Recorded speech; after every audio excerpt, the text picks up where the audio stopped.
సలాంవాలేకుం. నా పేరు నిజాం. నేను సౌదీ దేశానికి వెళ్ళాను. అక్కడ నేను డ్రైవర్ని. నా కఫిల్ చాలా ఇబ్బందులు చేశాడు. ఇట్లా నారా లోకేష్ గారికి వచ్చి ఒక వీడియో చేసి పెట్టాను. అది వచ్చి నారా లోకేష్ దగ్గర వెళ్ళింది. మా దగ్గుబాటి వెంకటప్రసాద్ సార్ గారు ఎమ్మెల్యే గారు ఇది స్పందించి వెంటనే నాకు వచ్చి 20 రోజుల్లో నాకు ఇక్కడ హామీ ఇచ్చారు. 1 నెలలో అయింది. మొత్తం ప్రాసెస్ అంతా అయ్యి ఈ పొద్దు వచ్చి నాకు ఇక్కడికి తీసుకొచ్చారు.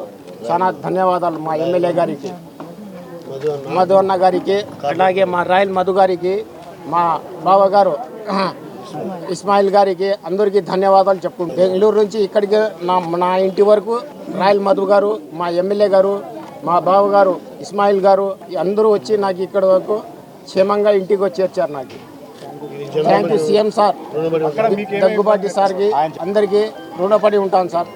నాకు చావే శరణం అనుకున్నాను. నా భార్య మొగం, మా భార్య పిల్లల మొగం చూడలేదు అనుకున్నాను.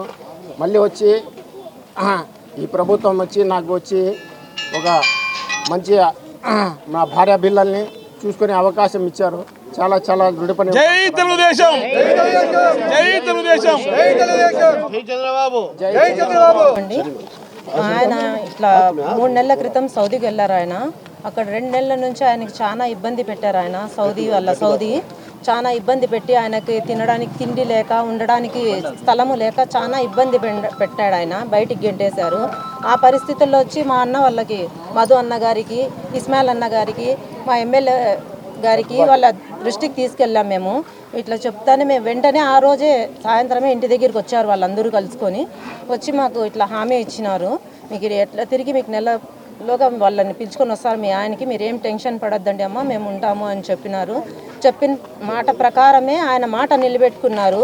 నారా లోకేష్ గారికి, మన ఎమ్మెల్యే గారికి, మా అన్న మధు అన్న గారికి, మా ఇస్మాయిల్ అన్న గారికి, ప్రతి ఒక్కరికి పేరు పేరున ధన్యవాదాలు. ఈరోజు మా ఆయన ఇక్కడికి వచ్చినారంటే వీళ్ళంతా కారణమే.